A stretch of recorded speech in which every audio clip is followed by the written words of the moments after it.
The day I announced my resignation from the entertainment world, Clara was photographed arriving and departing with the one she supposedly missed out on.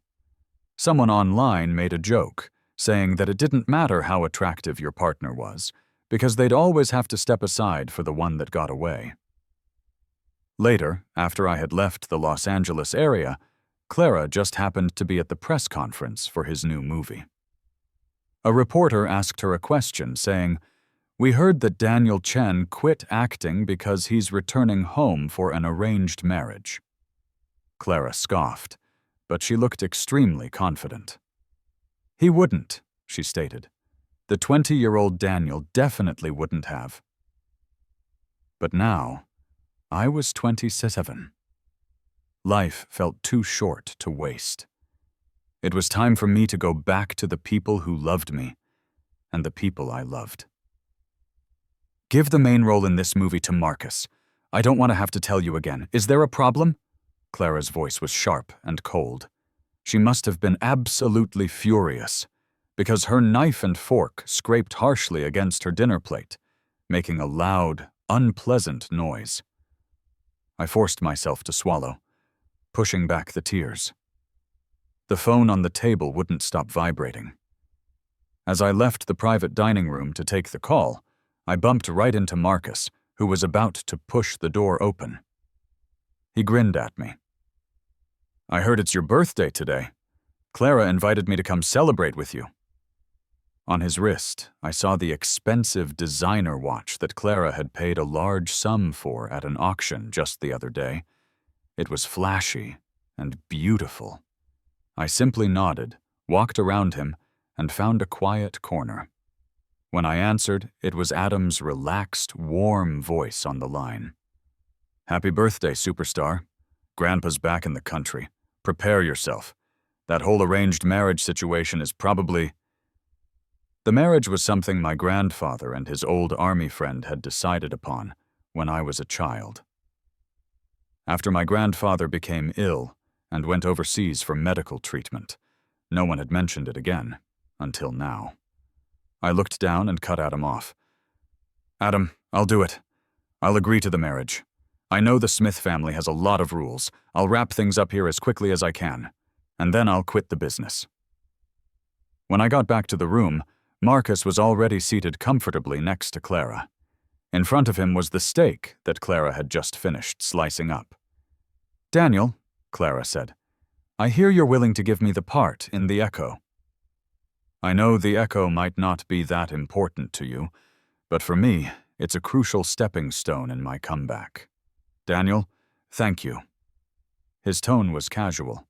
I didn't hear much sincere gratitude, but I heard a massive amount of smugness.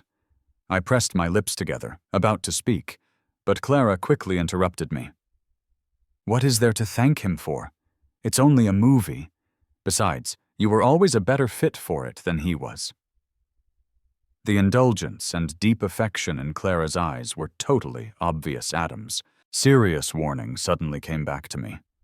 "Daniel, Clara is not the right person for you. I'll be direct. If she won't give a clear answer and won't go public, she simply doesn't love you enough." It wasn't that she didn't love me enough. She didn't love me at all. Adam was just trying to spare my feelings. I pushed down the overwhelming sadness welling up inside me and forced a smile. "Director Scott personally invited me to take this role. I don't have the authority to just give it away. You, of all people, should know that no one can interfere with Director Scott's casting decisions, Clara." Clara shot me a cold look, her voice flat. "So you'll turn it down?" 7 years in the industry, from small independent projects to major films, Clara had witnessed my growth every step of the way. She knew better than anyone what a major milestone Director Scott's film, The Echo, would be for my career. But now, suddenly, it didn't feel that important anymore. It wasn't that the movie wasn't important. It was that Clara wasn't important anymore. I was quiet for a long time, until Clara's impatient voice cut through the silence. "Is there a problem?" I gave a small, self-deprecating smirk. No problem.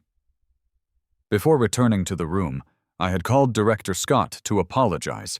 He tried repeatedly to change my mind.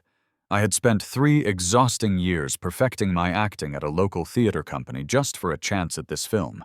It was only when he heard I was getting married that he finally gave up. Clara frowned slightly, as if she hadn't expected me to agree so easily. Daniel, don't be dramatic. I've already found a few other scripts that are perfect for you. You can choose one in a few days. Taking with one hand and giving with the other. Ever since Marcus returned, this was how Clara had taken away almost all of my opportunities. If Marcus wanted something, I had to give it up.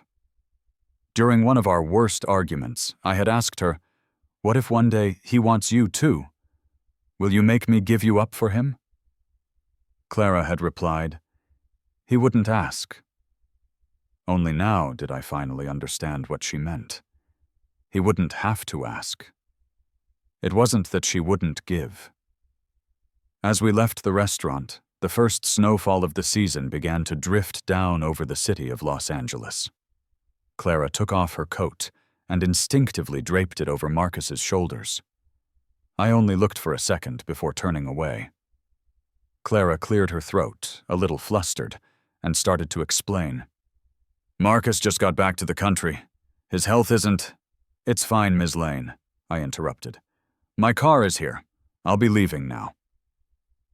My private car pulled up smoothly right in front of us, followed by a very familiar sports car. I smiled, cutting off Clara, feeling surprisingly calmer than before. As the car door opened, Marcus suddenly called out to me. "Daniel, let's go together. Let Clara give you a ride. Besides, you did me a huge favor. I really should thank you properly."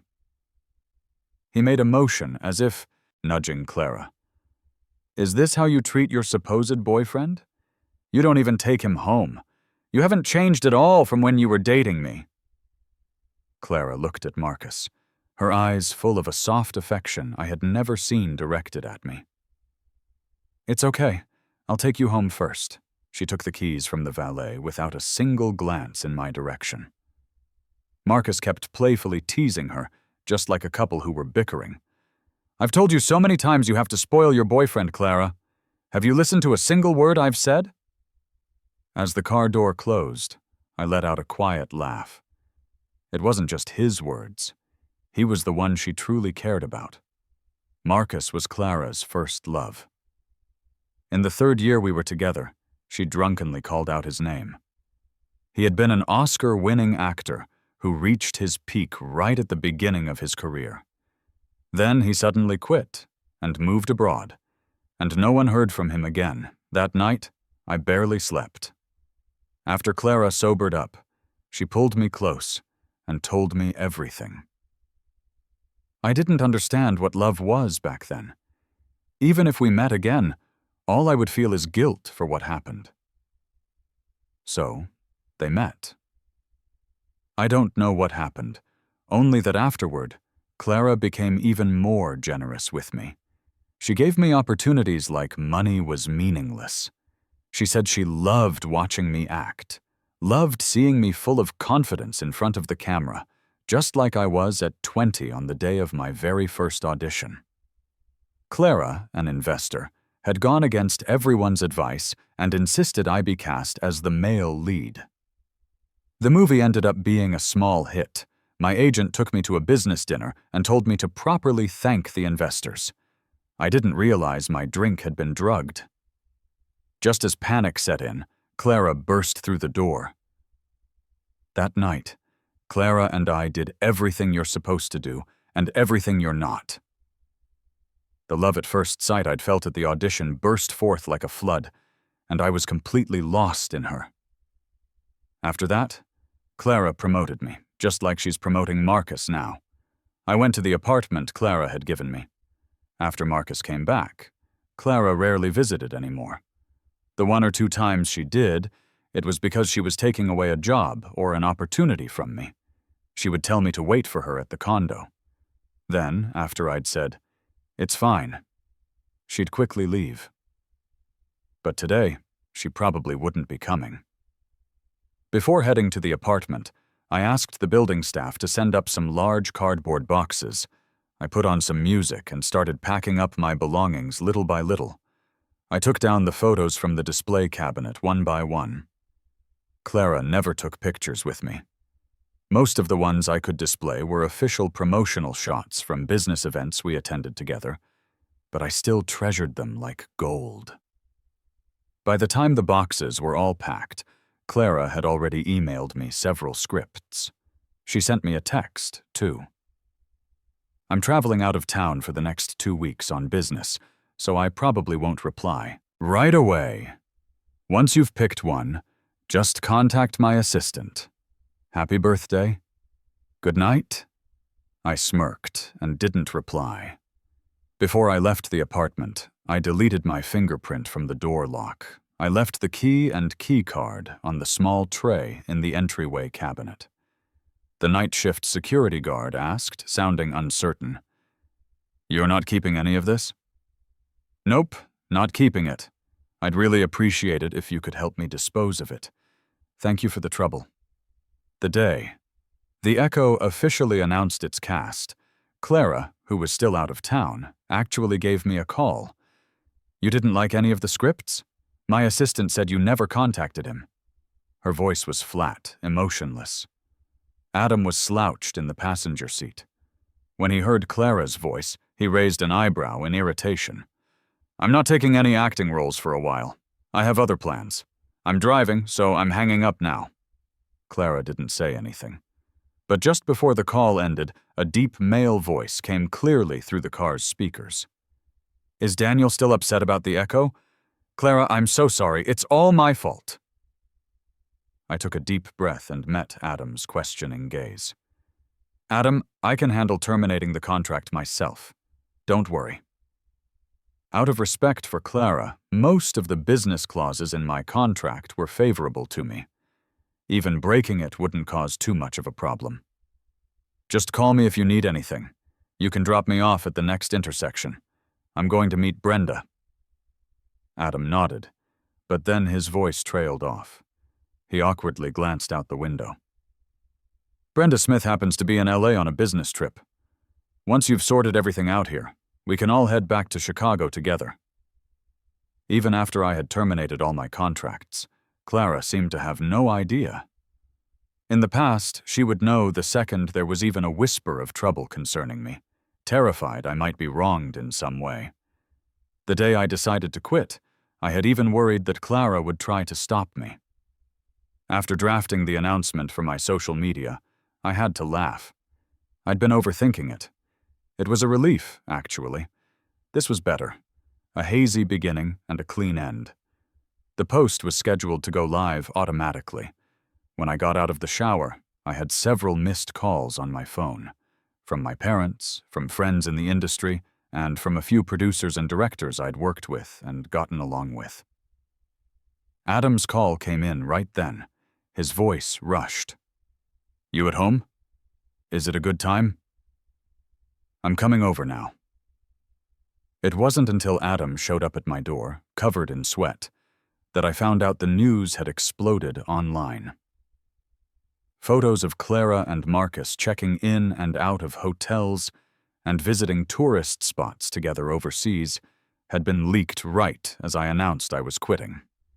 Plenty of people were making jokes. No matter how hot the boyfriend is, he still has to make way for the one that got away. I stared at the top-voted comment on the screen, feeling absolutely nothing. "Daniel, are you okay? I've already got people taking the posts down. Don't let it bother you." I wanted to say he didn't have to, but the Smith family was involved in politics. What I didn't care about, the Smiths might. And honestly, I really didn't want to have anything to do with Clara ever again. Clara didn't contact me until her second day back in LA.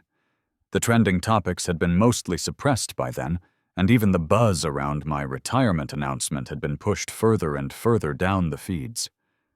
Clara asked me to meet her at the apartment.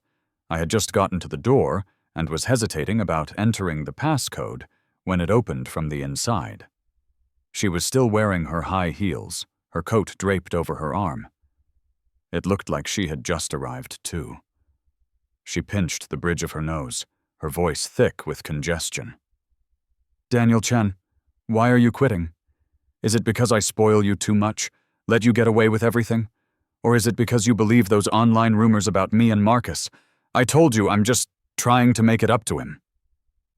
I pressed my lips together tightly. I tried to recall any memories of her spoiling me and letting me get away with things. Before Marcus came back, maybe she had. I looked up and met Clara's accusing eyes. "I just wanted to take a break. These past few years of non-stop filming have been exhausting. And my grandfather just came back home, so there's a lot going on with the family. I'm planning on going back to spend time with them." I didn't mention Marcus. I didn't want to start another argument with Clara before leaving LA. So I calmly stated my plans for the near future, leaving out the arranged marriage. Clara let out a sigh of relief.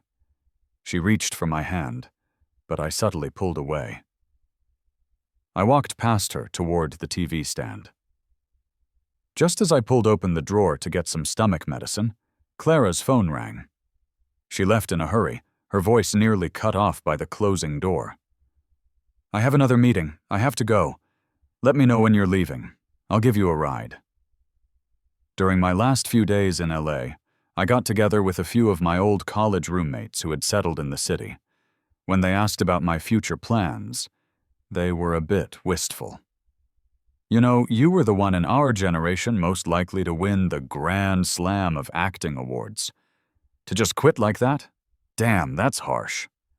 I smiled, not hiding the part about the marriage. "The wedding is secondary. The main reason is to go home and fight my brother for the family inheritance." The group burst out laughing. It wasn't until I brought up Clara that their laughter died down, and their expressions turned serious.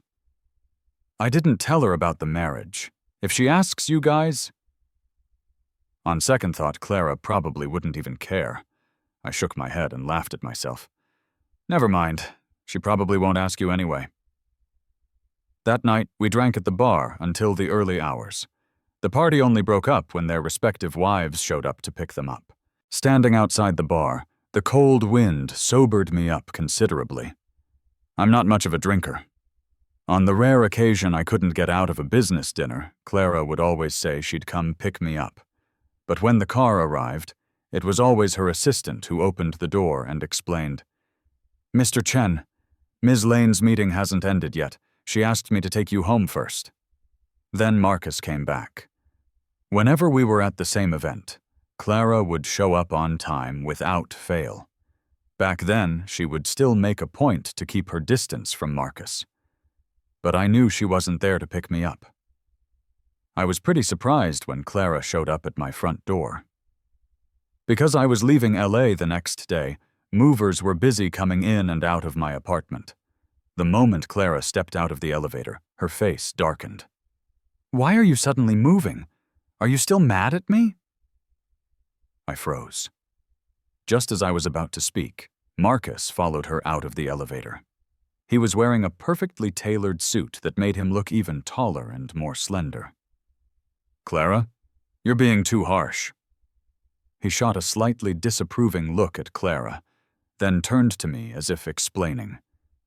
"Daniel, I'm the one who asked Clara to bring me here to find you." I glanced at the empty living room and managed a reasonably standard smile. "I'm planning to stay home for a while. I was just renting this place anyway, and the lease was almost up, so I arranged to give it back to the landlord. All the furniture is gone, so I can't really invite you in. When I first came to LA for college, my parents were worried I wouldn't be comfortable in the dorms, so they bought me an apartment. But my roommates turned out to be great, so I didn't move in until I started acting. Publicly, I always said I was renting. The day I decided to leave, I listed the place with a real estate agent. The sale just closed a couple of days ago." Clara didn't say anything. Her gaze was fixed on my face, as if she were trying to read my emotions. Marcus scanned the living room before speaking. "Tomorrow is the press conference for my comeback film, and I'd like to invite you. Clara said she could just text you the invitation, but I thought it would be better to ask you in person. You'll come, won't you, Daniel? No, I have a flight tomorrow. I only answered Marcus after signing the form the mover handed me. He really was an Oscar-winning actor after all. Marcus's eyes turned red almost instantly. He glanced at Clara, his voice starting to tremble. Daniel, are you still mad at me? Clara takes care of me because we used to… When I first met Marcus, I always lost my cool. Whenever he brought up his past with Clara, I'd turn into a defensive porcupine. The weaker he acted, the more unreasonable I seemed. The more Clara sided with him, the angrier I got. Later, I tried my best to avoid him. On the rare occasions we attended the same event, I wouldn't even say hello. I thought that would reduce the conflict between us, and that Clara, and I would argue less. But I was wrong. He would always show up. Even on my birthday, when I had specifically told Clara I just wanted to celebrate with the two of us. He still came. I took a step back, my voice so calm it was almost monotone. No, I also think the role in The Echo is perfect for you. Otherwise, Director Scott wouldn't have agreed to cast you. Right, Ms. Lane? Clara's expression froze, and it took her a moment to process what I'd said. What did you call me? When Adam came to pick me up for the airport, there was a woman with him. This must be Brenda Smith, I thought. She wasn't quite what I had imagined. She had a neat, short haircut, wore a sharp business suit, and her eyes were bright and confident. Seeing the suitcase in my hand, she naturally took it from me. Let me get that, Mr. Chen. Welcome back to Chicago. She paused, her voice crisp and pleasant. Adam playfully punched her shoulder. You'll help my friend, but not me? Traitor! For some reason, my face suddenly flushed, and I even stammered a little. You can just call me Daniel. Brenda nodded and repeated, Daniel. On the way to the airport, Clara called me several times. I didn't answer. Clara's promise to give me a ride echoed in my ears. I stared at my call history, then casually opened my package tracking app. After seeing the recipient had signed for it, I blocked Clara's number. Before I left, I had a courier deliver a package to the front desk of Lane Corporation. It contained a simple breakup letter and a bank card. The amount on the card was enough to cover the cost of the apartment Clara had given me. I was in a hurry and didn't have time to deal with the apartment itself. Brenda glanced at me several times, looking like she wanted to say something. I wasn't planning on hiding it from you. She's my ex-girlfriend. Well, I guess that's what she was. Brenda smiled for a moment, then bent down to pick up my wallet, which had fallen by my feet. Then she just said, Okay. Before our plane took off, Marcus's movie press conference was already wrapping up. Thanks to Clara's investment and attendance, plus the recent online drama, reporters were fired up and asking tons of questions. Most of them were about the relationship between Clara and Marcus. Until one reporter brought me up. We heard that Mr. Chen quit acting and is planning to go home for an arranged marriage. Ms. Lane, can you confirm if this is true? It wasn't just me. Adam's attention was also glued to the live broadcast. Just as he was about to ask me about it, Clara let out a cold scoff. She smiled dismissively, but her voice was filled with absolute certainty. That's not true. He wouldn't. Hearing Clara's words, the smile on Marcus's face practically froze. I lowered my eyes. Mimicking Clara's tone, I muttered to myself, and why the hell wouldn't I? Back when Clara and I were at our best, I used to joke with her, Clara, if you ever make me mad, I'm going to go home, inherit the family fortune, and find someone for an arranged marriage. Clara had laughed, half in anger.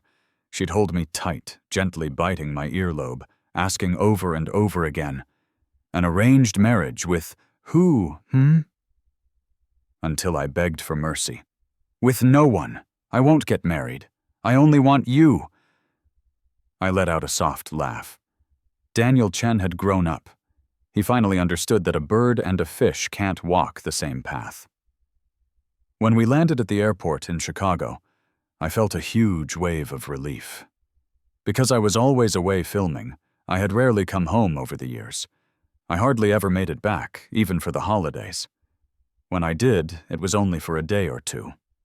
My brother would often call me in secret. "Hey, superstar, you can forget about your brother, but you can't forget about Mom and Dad. They miss you like crazy. It's Daniel, Daniel, Daniel all day long." In the past, whenever I came home, I would cling to them. But now I felt that strange mix of excitement and anxiety about being back. When I saw my parents and my grandfather waiting in the arrivals hall, my eyes suddenly stung. My brisk walk turned into a light jog. By the time I stood in front of them, the tears finally started to fall. "Grandpa, Dad, Mom, I'm home. I'll stay in Chicago and be with you from now on, okay?" My mom patted my hand, her voice choked with emotion. "It's good to be back. It's good to be back." By the time my brother came over, I had composed myself. Brenda followed behind him, pushing the luggage cart. When she saw my parents and grandfather, she greeted them naturally and familiarly. "Grandpa Chen, Mr. and Mrs. Chen. My parents said that since Daniel just got back, your family must have a lot to talk about. So we'll wait a few days before paying you a proper visit." Brenda only left after dropping us off at home. As she was leaving, I called out to her. "Brenda, are you free tomorrow? I'd like to talk to you." A smile played in Brenda's eyes. "Okay, I'll come pick you up tomorrow." Unlike Clara, Brenda was waiting outside my house bright and early the next day. I had just buckled my seatbelt when she pressed a delicate thermos into my hands. "My mom made some soup this morning. It's cold out, so warm up with this." I nodded, managing a reasonably bright smile. Chicago had changed a lot. After parking the car, Brenda took me on a tour of some of the livelier neighborhoods. For lunch, she found a private kitchen. When she pushed the menu in front of me, I stared at it for a long time. When I was with Clara, I mostly deferred to her tastes. I almost never even looked at a menu. I ate what she ate. Sometimes, to maintain my figure, I wouldn't eat at all. Noticing my hesitation, Brenda took the menu back and ordered a few dishes. Without exception, they were all my favorites. I looked at her, astonished. "Did my brother tell you?" Brenda shook her head. "I remembered them from your vlogs. I just don't know if your tastes have changed over the years." The Smith family was involved in politics. But after Brenda returned from studying abroad, she went into business. She was the youngest of her generation, so the Smiths let her have her way. "So what I mean is, I'm a fan of yours. You can continue to pursue the career you love. You don't have to worry about a thing." When Brenda spoke, her eyes sparkled. She was different from the image of the powerful career woman my brother had secretly described to me. She looked at me very seriously and said, word by word, "Daniel, I want you to be able to be yourself." That evening, Brenda's words kept replaying in my mind. I had known since I was young that the Smith family had many rules, so I naturally assumed that as the grandson-in-law of the Smiths, being an actor was not appropriate. But now, Brenda was telling me that I could. I could be myself. Be the person from my vlogs. In my first few years as an actor, I loved making vlogs to share my life and work. There were clips of me secretly ordering late-night takeout behind my agent's back, clips of me howling with hunger, clips of me conquering my fear of heights by hanging from a wire for a whole day. Later, Clara told me that as a public figure, I needed to be more mindful of my image and behavior. So I set all my vlogs to private and never posted another one. So I shot up in bed, the realization dawning on me. So Brenda had been secretly following me, even back then. When Brenda's parents came to our house, they brought a ton of gifts. After I agreed to the marriage, our two families had already secretly started planning the wedding. When my parents told me about it, 8 out of every 10 words were praises for Brenda's thoughtfulness and consideration. The living room suddenly became lively. Brenda's mother was very outspoken and cheerful. She was very different from my impression of the Smith family. She took my hand and slipped a watch onto my wrist that was obviously priceless. I later found out that this watch had been passed down through the Smith family for generations. "Our Daniel is so handsome. No wonder that silly girl of mine has had a crush on you for over a decade. And she actually got you." Brenda's mom was beaming, her voice full of undisguised joy. Both Brenda's and my face turned red at the same time. Brenda told me her mother grew up in the North. Unlike the gentle ways of Chicago, her mom wouldn't hesitate to twist her and her father's ears if they stepped out of line. And yet, her grandmother doted on her the most. I smiled and nodded, and I really started to think that maybe marrying Brenda wouldn't be so bad after all. As I was lost in thought, Brenda's grandmother called me over. Brenda followed close behind me, as if she were afraid I'd be bullied by her family. Her grandmother made a grumbling sound with mock anger, but she was smiling from ear to ear. I used to think her grandmother was stern and imposing, but now I found her cute and endearing. "The Chen boy is a good kid. If Brenda dares to bully you in the future, you tell Grandma, and I'll definitely break her legs." I smiled and agreed. Okay. The wedding was set for New Year's Day. That was less than half a month away. I thought that with so little time, we'd only have time to buy off-the-rack tuxedos.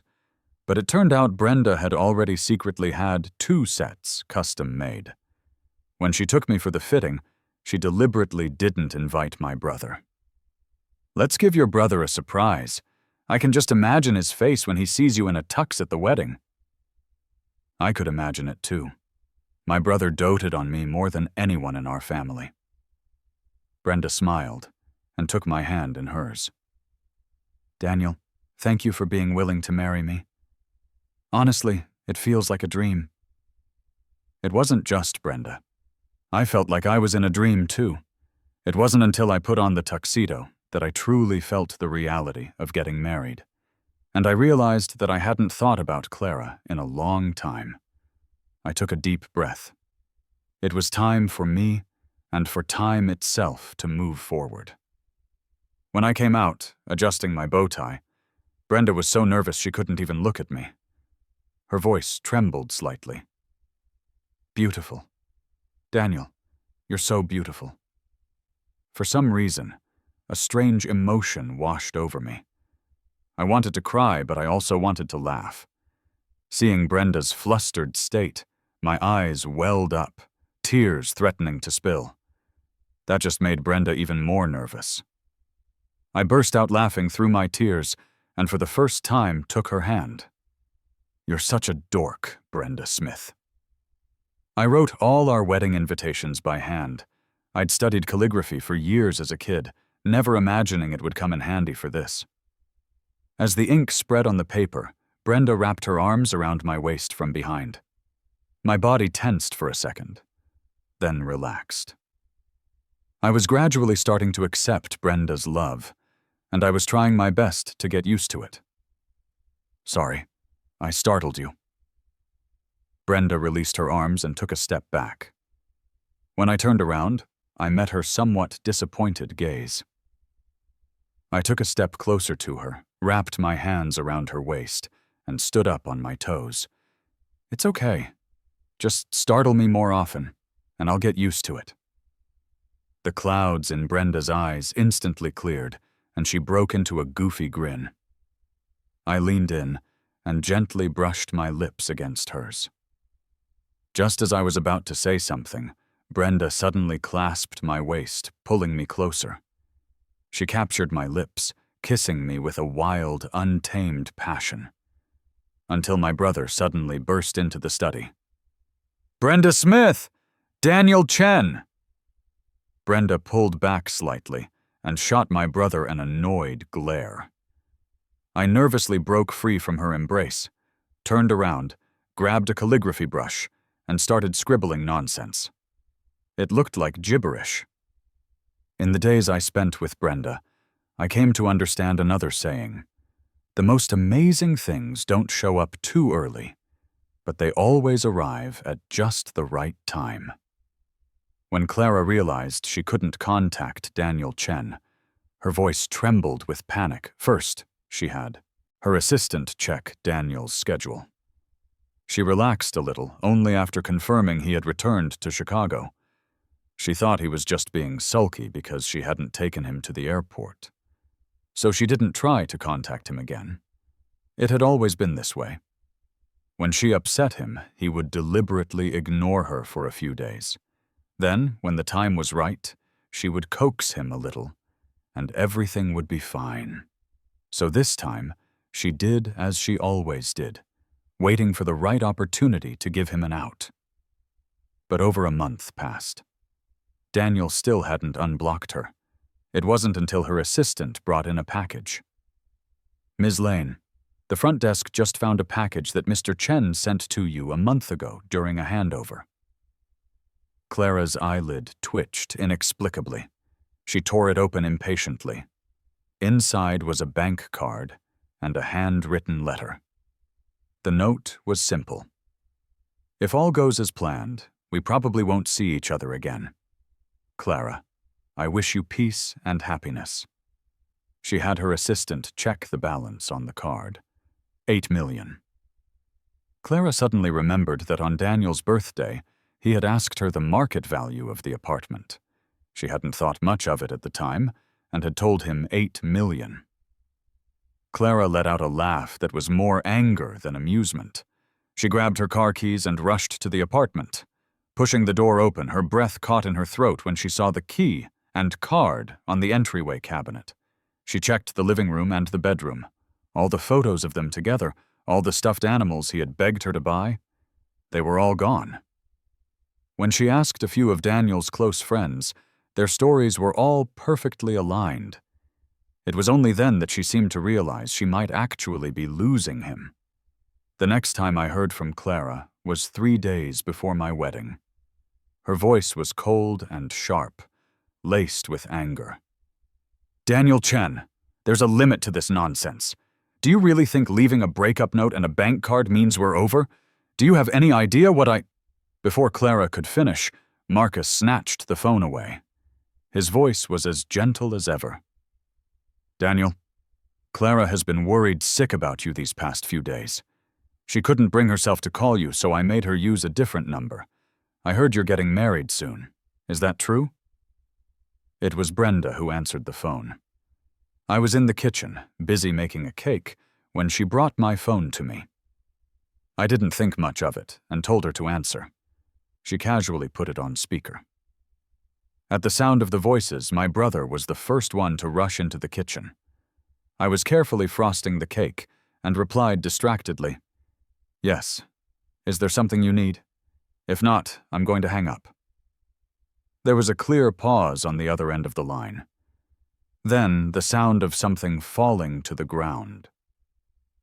When a voice came through again, it was Clara's, filled with disbelief. "Daniel Chen, tell me, who are you marrying? You're 27, not 22 or 23! Who gets an arranged marriage with—" Clara's words got uglier and uglier. Before my brother could start swearing, I quickly cut her off. "Yes, I'm 27, so I'm getting married. Is there a problem with that, Ms. Lane?" On the day of the wedding, my brother was on high alert. He was terrified Clara would show up and cause a scene. The truth is, Clara did come. She didn't go to the reception hall. She stormed directly into my dressing room.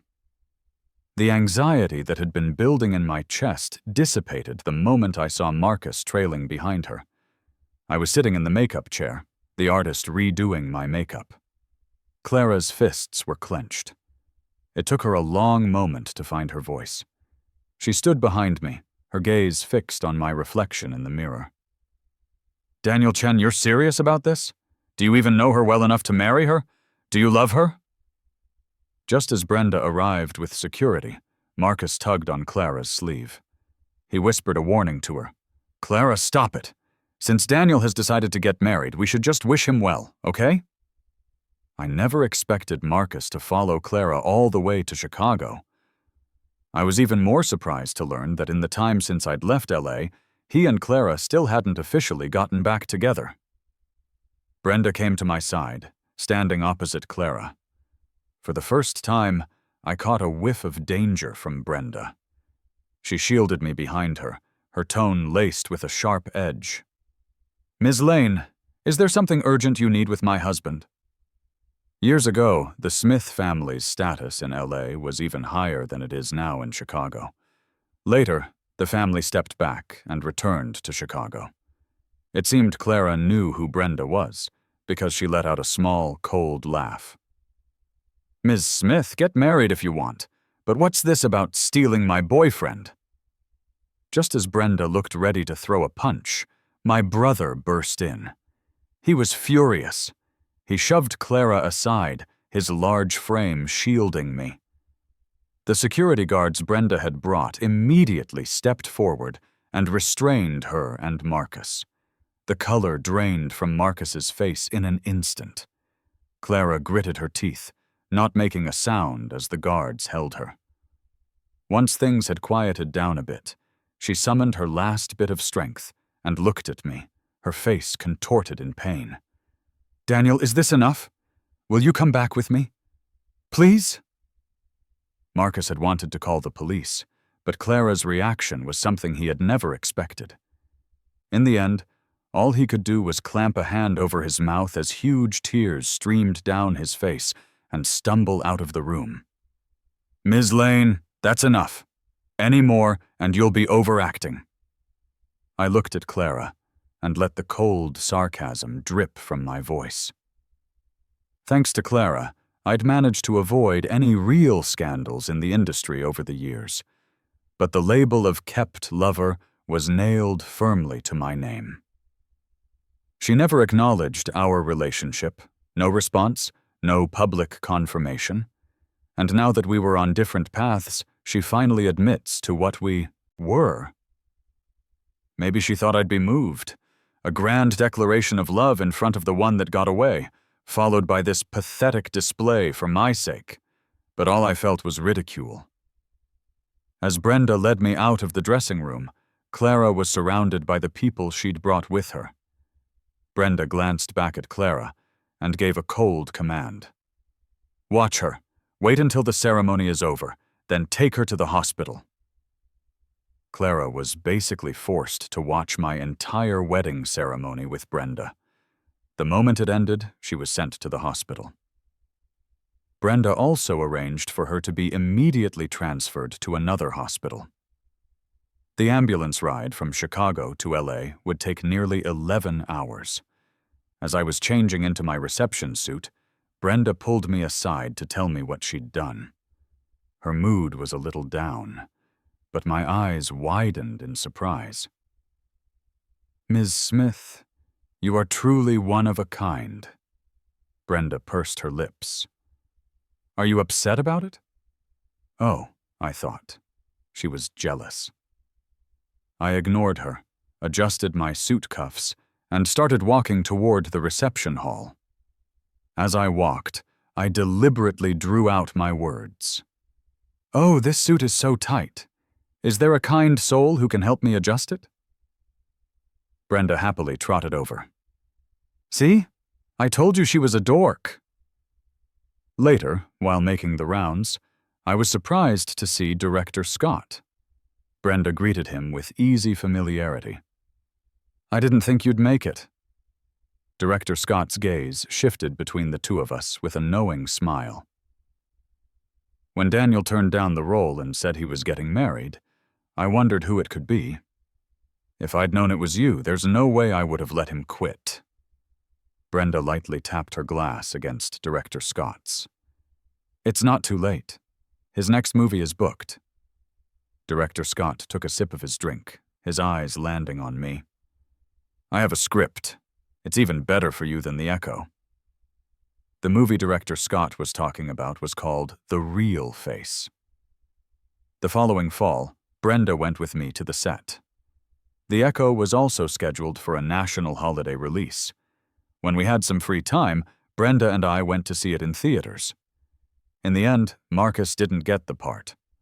News that he had tried to pressure Clara into marriage and been rejected went viral, dominating the headlines for days. Director Scott had a talk with Clara. They came to an agreement, and the actor was replaced. The fallout must have been ugly, because the Lane family forced Clara to pull all her investments from the film industry. The Real Face was a massive hit upon its release, and because of that film, I won the Grand Slam of acting awards. During an interview, a reporter asked me a question. You chose to retire from acting, and then you made a comeback. What happened during that time? I looked down at Brenda in the audience, who was holding a camera, and answered seriously. I met someone. She told me that I could be myself, and taking this opportunity, I'd like to say something to her. The truth is, once I had her, my life was already a grand slam. That night, Brenda held me in her arms and wouldn't let go. I found out later Clara had also been at the press conference. 3 years into our marriage, Brenda's sense of insecurity was still as strong as ever. I rolled over and sat on top of her, whispering in her ear again and again. Brenda Smith, you are not Clara. Be more confident. Daniel Chen loves you, and only you. 5 years into our marriage, I was in the study and stumbled upon a scrapbook. It chronicled almost my entire life, every movie, every event, every important moment. She had even carefully noted the random preferences I mentioned in my old vlogs. As I flipped through it, my eyes landed on the very first photo. I looked to be only 3 or 4 years old. I was sitting on a step, holding a lollipop bigger than my face. I had no memory of it. Brenda came into the study and saw what I was holding, looking flustered and nervous. Ms. Smith, you've been hiding this for a long time. I smiled and snuggled into her arms. Later, Brenda told me about the childhood photo. When she was 6, her grandmother brought 3-year-old me over to the Smiths' house to play. She coaxed me with a giant lollipop. She asked the 3-year-old Daniel, "Will you marry me when you grow up?" 3-year-old Daniel didn't understand, but he wanted the candy. So in a tiny, sweet voice, he said, "Okay." And so, the two families arranged our engagement. It was perfect timing, but there was something I never told Brenda. I saw a flicker of light in the ashes, and in that light, I saw her.